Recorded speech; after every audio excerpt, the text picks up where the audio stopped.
everybody. Welcome to another episode of Notorious Gangsters. Well, we have a very exciting show today because this is about John Dillinger, one of the biggest and best known gangsters of all time. But before we get to him, let's get to this. If you haven't subscribed yet, go ahead and let your index finger extend from your hand and move it toward the screen where below this video there should be a rectangular box, red in color, that says subscribe. Just go ahead and press right on top of that. That will help me, it will help this channel, and ultimately it will help you because I'll be able to keep bringing you this kind of content. Now, with that being said, let's move into John Dillinger. John Herbert Dillinger. He was born in 1909 in Indiana. He didn't have much of a family life at all. Not much to speak of. His mother died when he was about 4 years old. He was just adrift. I can only imagine what it was like in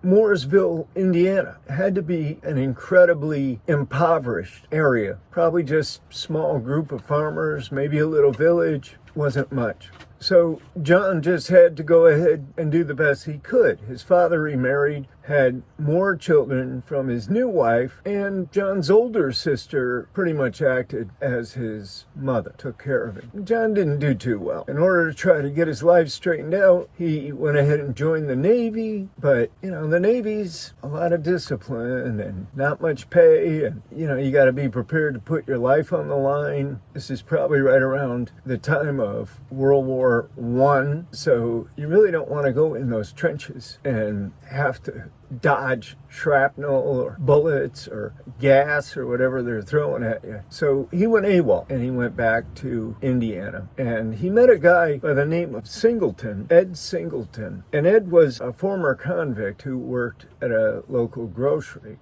He's an older guy, and he kind of took John Dillinger under his wing, and they went to commit this robbery. They ended up knocking the owner unconscious. John thought that, because John's the one that knocked him unconscious, he thought he killed the guy. Singleton ran out and took off, left Dillinger there. So the police apprehended him, arrested him. Back then, you didn't have the right to counsel. You didn't have the right to counsel until Gideon versus Wainwright, 1966, somewhere around there. So back then, in the early 1900s, you didn't have a right to counsel, and you didn't have any Miranda warnings or anything like that. So John ended up pleading guilty. When he went in front of the judge gave him 10 years. Later on, when Singleton was arrested, he only got about half of that. Dillinger went off to prison with a 10-year sentence. When you go to prison, that's where all the criminals are. They're all thrown into the same mix. Dillinger learned from seasoned robbers, seasoned bank robbers, and kind of like a college for committing crime. And, over time fell into that. When he got out, he was going to help his friends on the inside escape. So he went about putting this plan together. He was going to send armed individuals, friends and family or gang members or whatever, to actually go in the prison and bust these guys out. It got found out ahead of time, and since Dillinger was on parole, he was arrested again. What happened was, since Dillinger didn't give up his friends went and got him. They dressed as police officers and went and broke him out of the local jail. I don't think there's much that's different other than the technology. I think people were basically the same. Their attitudes, their outlooks, their intelligence. Roughly, it looks like they're about the same as they are always throughout history. But technology moves ahead and gives people greater capabilities like communication and so forth. Back then, it was rare that a family had a telephone. The police didn't really have much. They might have had some rudimentary radios. Transmissions of information from one department to another were pretty slow. Firepower. They mostly carried .38 revolvers, and these people who weren't going to be taken alive if they could possibly help it. They had big weaponry. They had Thompson submachine guns, Browning, BAR. They had all kinds of automatic weaponry, and they basically traveled around with an armory in the cars. Now, they would have to steal cars. Stealing cars was just a given. You had to steal a car to have transportation to get to the bank, to rob them. and to get away. Usually, at the end of the bank robbery or during the bank robbery, people or constables or police officers would show up and there'd be a shootout. So that car would probably get shot up and would have to be replaced on down the road. So Dillinger went on this bank robbery spree in Indiana, Ohio, Wisconsin in 1933. He robbed 1, 2, 3, 4, 5, 6, 7, 8, 9, 10, 11 banks and took in about $300,000 total. Most of them were small amounts, $6,000, $6,500. Back then, that was a pretty large amount of money, though. It was right before the Great Depression. People weren't doing that good. $6,000 back then would go a long way. A car would only cost you $500. A nice one would only cost you $500. It was a take.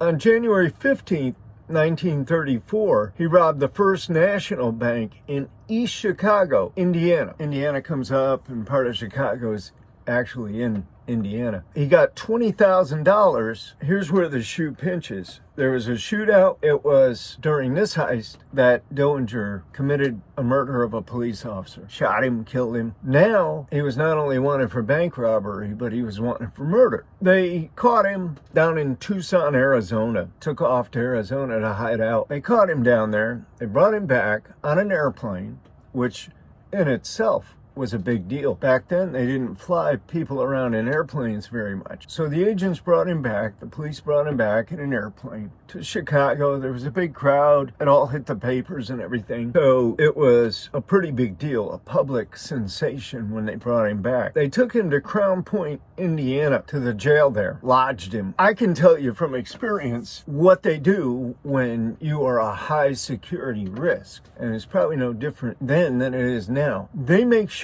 that you don't have any means. They're going to lock your ass down. With me, they put an officer right in front of the cell with a video camera as well. Video camera was pointed right through the cell window 24/7. There was an officer stationed right outside the door at a little desk with a little chair and kept a logbook. So yeah, I mean, anytime I left that cell, it was the complete go around with strip search, change out your clothes, jewelry, the handcuffs, the black box, the belly chain, the shackles. I mean, security-wise, you just shuffle on out with about 20 cops around you, right? And that's how they were carrying him at that time. Evidently, I don't think it happened like history records it.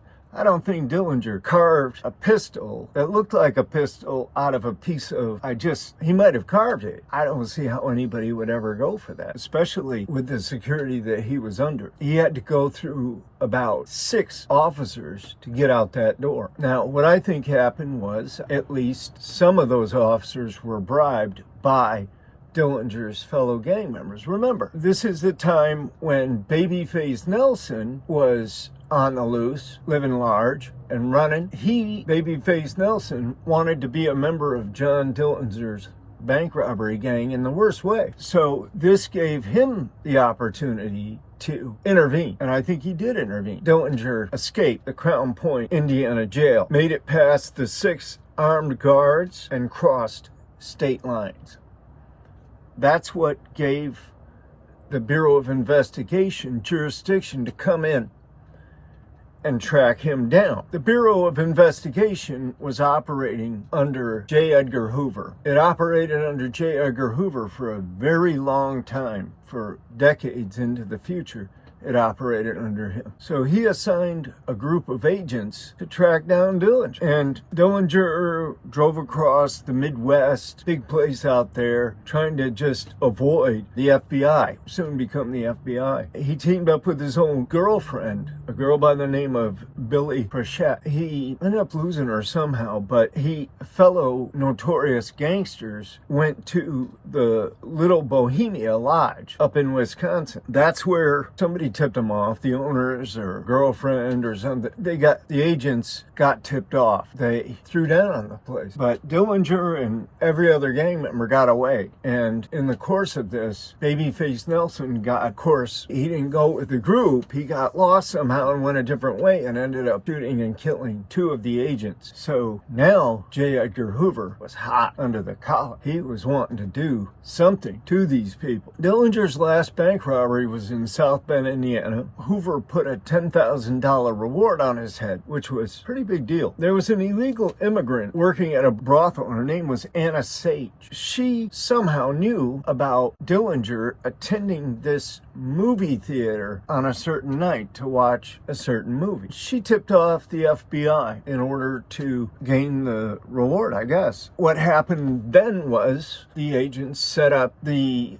plan was that when this Anna Sage came out, if she was wearing a red dress, that it was Dillinger that was, I guess, with her. That's what happened. They threw down on him. He took off running into an alley. They blasted him. And that was it. That was the end of Big John Dillinger. So, again, poor childhood, terrible influences, not a lot of supervision, misdirected in life, didn't know what to do, where to go, fell into this pattern of criminality, ended up in prison, ended up charged with serious crimes, broke out, he's a fugitive, he's on the lam, he's running all over the place, robbing all these banks, because now he has nothing to lose. And he knew that in the end, it would be he knew that he wasn't going to go back to prison or jail. But later on, there was some controversy because they said they found a gun on Dillinger.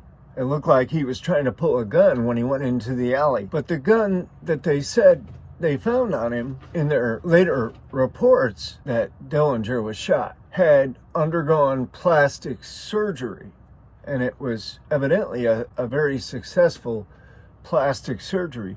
He had also tried to remove his fingerprints with acid. Worked to a certain degree, not entirely. So, the eye color was wrong. His father couldn't identify him. In fact, said, no, that's not my son. So there was some controversy afterwards as to whether it really was Dillinger that was shot and killed at the theater in Chicago. It was Dillinger. Probably an intelligent guy, probably very charismatic. So with that, I will say so long, my friends. Be sure to follow up and come back again for the next episode. We're going to look at Machine Gun Kelly, Notorious Gangsters. If you haven't subscribed, do that now. If you haven't bought the books or one or more, do that now or soon. I thank you, my friends, and I'll see you on the very next episode of Notorious Gangsters.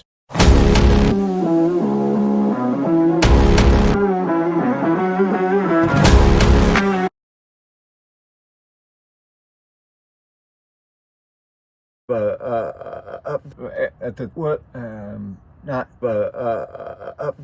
at the what not